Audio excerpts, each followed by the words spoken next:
UPI payments market की leader company PhonePe को अपने आईपीओ के लिए 20 जनवरी को मार्केट रेगुलेटर सेबी से मंजूरी मिल गई है।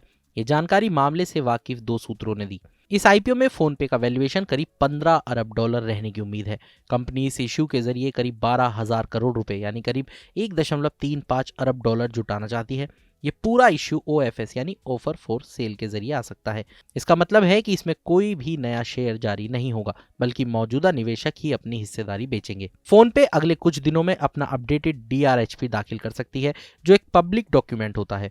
इससे पहले सितंबर के आखिर में कंपनी ने आईपीओ के लिए कॉन्फिडेंशियल प्री फाइलिंग रूट के जरिए सेबी के पास ड्राफ्ट पेपर्स जमा किए थे। फोनपे की पेरेंट कंपनी ग्लोबल रिटेल दिग्गज वॉलमार्ट के स्वामित्व में है। बेंगलुरु बेस्ड फोनपे की लिस्टिंग भारत में नई इकोनॉमी सेक्टर की दूसरी सबसे बड़ी लिस्टिंग बनने जा रही है। इससे पहले 2021 में पेटीएम का आईपीओ आया था, जो उस वक्त सबसे बड़ा न्यू इकोनॉमी आईपीओ था।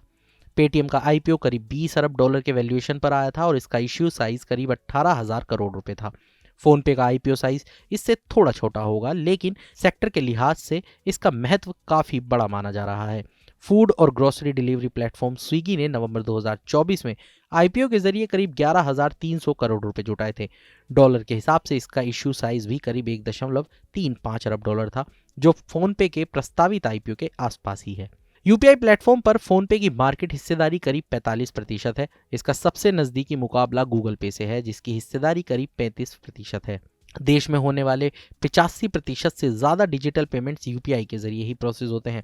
भारी निवेश और बड़े कॉर्पोरेट सपोर्ट के साथ नए प्लेयर्स आने के बावजूद फोनपे की मजबूत पकड़ बनी हुई है।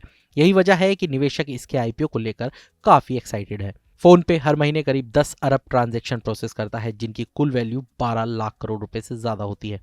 प्लेटफॉर्म की लगातार ग्रोथ, नए यूज केस और इनोवेशन ने यूपीआई को देश का सबसे मजबूत डिजिटल पेमेंट सिस्टम बना दिया है। फोन पे सिर्फ पेमेंट्स तक ही सीमित नहीं है। कंपनी के पास share market trading app, share dot market, lending platform और इंश्योरेंस पॉलिसी बेचने जैसे कई दूसरे वर्टिकल्स भी हैं। इसके बावजूद कंपनी की ग्रोथ का सबसे बड़ा बेस आज भी पेमेंट्स बिजनेस ही है। कुल रेवेन्यू का 90% से ज्यादा हिस्सा इसी से आता है। इस आईपीओ में वॉलमार्ट, टाइगर ग्लोबल और माइक्रोसॉफ्ट अपनी हिस्सेदारी बेच सकते हैं। इन तीनों को मिलाकर करीब 10% हिस्सेदारी का डाइल्यूशन होने की उम्मीद है। इस आईपीओ के लिए Kotak Mahindra capital, city, Morgan Stanley और जेपी मॉर्गन जैसे बड़े इन्वेस्टमेंट बैंक एडवाइजर के तौर पर जुड़े हैं। इन बैंकों का टारगेट फोनपे को करीब 15 अरब डॉलर के वैल्यूएशन पर लिस्ट कराना है। पेटीएम का आईपीओ पूरी तरह सब्सक्राइब हुआ था, लेकिन लिस्टिंग के बाद कंपनी के स्टॉक्स में भारी गिरावट आई। कई एनालिस्ट के डाउनग्रेड के बाद पेटीएम का वैल्यूएशन घटकर करीब 9.5 अरब डॉलर रह गया। वहीं वेल्थ टेक प्लेटफॉर्म ग्रो पिछले साल के आखिर में करीब 7.5 अरब डॉलर के वैल्यूएशन पर लिस्ट हुआ था और अब ये करीब 10.5 अरब डॉलर के वैल्यूएशन पर ट्रेड कर रहा है। Insurance marketplace PB fintech का आईपीओ भी काफी सफल रहा। कंपनी का मौजूदा वैल्यूएशन करीब 9 अरब डॉलर है, जबकि लिस्टिंग के वक्त ये करीब 6 अरब डॉलर था। पाइन लैब का आईपीओ 11 नवंबर को पब्लिक सब्सक्रिप्शन के लिए बंद हुआ था। ये अपने तीसरे और आखिरी दिन करीब 2.5 गुना सब्सक्राइब हुआ। इस आईपीओ का कुल इश्यू साइज करीब 3,900 करोड़ रुपए रहा।